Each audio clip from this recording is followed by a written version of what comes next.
Okay, so in this next part, we're going to learn how to take your pencil letter form and make it a little bit more concrete using one of your Micron pens. So we're going to outline this in pen. So to do this, you're going to need your Micron pens. I'm going to have, especially have you guys use number 5. You'll notice that they have different measurements on them, and so you want to get the one that says number 5.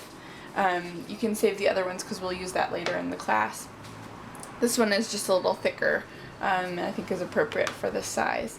You also want to have your compass, which actually will have be able to fit your Micron pen inside of it.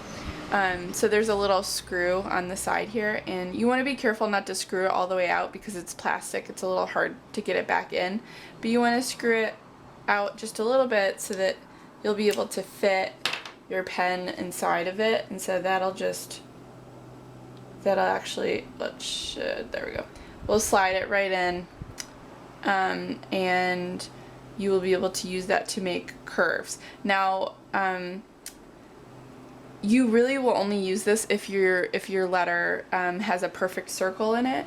A lot of them, for example, my A doesn't, so I'm not really going to need it, but just to show you how you would use it is with a scrap piece of paper is you kind of, oops, a little windy right here, you put down the pointy side of it on your paper, and you can extend it. You can sort of figure out how big your circle is, and then when you do it, to get a nice clean line, you kind of want to hold the pen at the side, because if you do it straight up and down, it's gonna be real choppy. You want to kind of do it at an angle and do a clean sweep, which I didn't do very well because again it's windy, but so just sort of very clean line.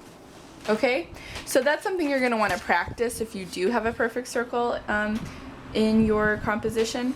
So just something to think about with the compass. Most of you will be using only your French curves. So the French curves are these plastic pieces right here. All of you guys should have a pack in your classroom supply kit.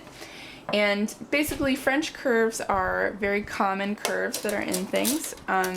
And so what you do is you take your composition and you figure out what French curves match up with the curves on your letter.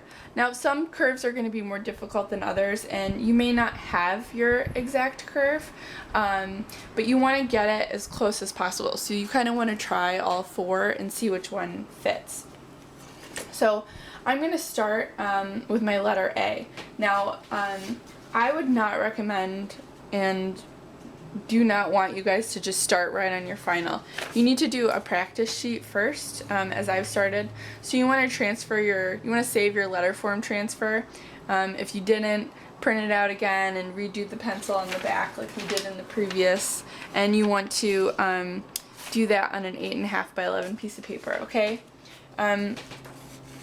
So that I have it on there again, and then I'm going to practice what curves go where, so that I can figure out where things should be before I actually draw on my illustration board and ruin it.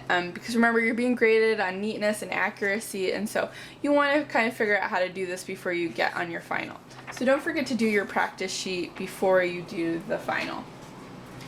Okay, so what I'm going to do is I'm going to start with this curve because it's kind of a bigger one, and so I'll take my French curve and kind of figure out what fits, and I feel like this one kind of lines up along with it, and so you just basically, again, some of them are going to be really hard to match up, and you just want to do the best you can, but try and get it as close as possible because you really don't want to alter the letter form. And so for me, this French curve actually, it stops halfway through my curve. So I'm kind of planning that I'll do this side and then I'll flip it and do the other side, and then I'll get another curve to kind of clean off that. So, so I start out with my number 5 Micron pen, and I kind of pull it in from my pencil line just a little bit because I want to allow space for the micron pen to be a little away from the plastic of your French curve. And what you can do is you don't have to draw right along the edge because you're going to eventually paint these in with black ink. So you can let, as I did in the practice round, is you can let your lines continue inside the letter form. If it goes outside the letter form, you're going to see it on your final, but if it goes inside, you're just going to paint black over it anyway, so it's not going to matter. So you kind of want to start the curve a little bit sooner so that it's a cleaner curve when you actually draw it. So I pull it out a little bit and I start on the inside, and I want it to be kind of like as fluid of a movement as possible. So you don't want to go too fast, but you don't want to go super slow either. And I just pull it around. And there's my first line. So I have this nice clean curve because I've used my French curve.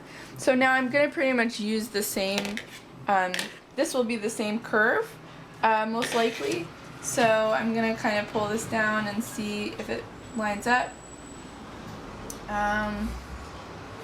Just kind of seeming not to. I'm just going to see if there's a better curve that works, or if maybe I try this one, has another big curve on it, maybe that fits a little bit more for me.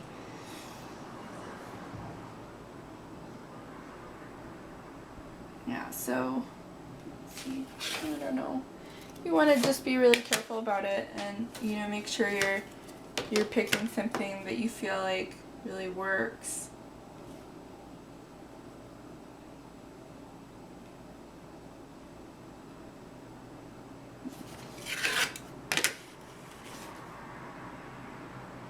So it's okay that this, you know, takes you a little while because this is pretty important.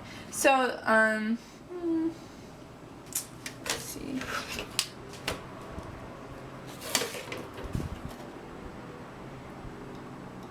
I'm thinking that maybe this one works pretty well in here. So I'm gonna hold it down. Start before the curve starts. And draw it along. Now, if you mess up on this and you sort of falter and you go off, you'll be able to touch that up with white gouache later, but I'd really prefer you guys try and be as neat as possible because you will get points off for that. You want to try and have as little mistakes because obviously we can see the white gouache. So now this curve here is a little messed up. It kind of goes in a little bit and then comes back out. So we want to clean that up. So I'm going to try and find a piece that I can kind of go over it. Because your French curves are see-through, you should be able to see the lines that you already made and just draw right on top of it. You can also use these inside curves as well.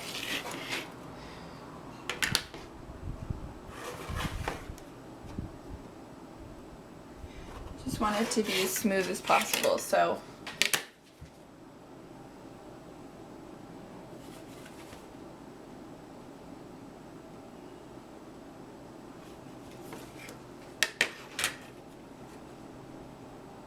you can flip them too. Sometimes that helps you get a better line. Can't remember which one I used on the other one at my practice. Okay, so again, I want to go in and just kind of fix that line a little bit. And sometimes, even when you've done that, it still feels a little funny, and so it may be something where you just kind of have to fill in that space very carefully with your pen, and that can be something that you touch up later too after you've painted it in. So you guys don't have to watch me do every single curve. I'm going to jump ahead in the video in a second, but I just wanted to show you too. So yes, you need to do all the curves, but you also need to do your straight lines as well. Some of you don't have straight lines, or actually I think, yes, all of you will have at least one straight line, and that could be something that you simply use your ruler for. So on this A, this is a very straight line on the right side of my counter, so I lined it up. And again, I can kind of continue. Okay, my apologies for the video getting cut off again. Basically, you wanted to just use your ruler when you're, because some of your letter forms will have straight lines, and so you don't just have to use the French curves, you can also use your ruler. So as you can see, I've gone through and made all the lines on mine. It should look like this when you're done. As you can see, there's, you know, sort of little pieces coming into the letter form and that sort of thing. That's totally fine as long as those lines don't come outside of the letter form. So now you can see I have a great pen base and a solid letter form on the middle of my page, and it's all ready to move on to the next step and be filled with gouache. So this is the end of this part of the lesson, and so you want to bring this in to class and we'll review it, and then you can move on to the next phase of filling it in. Okay, great.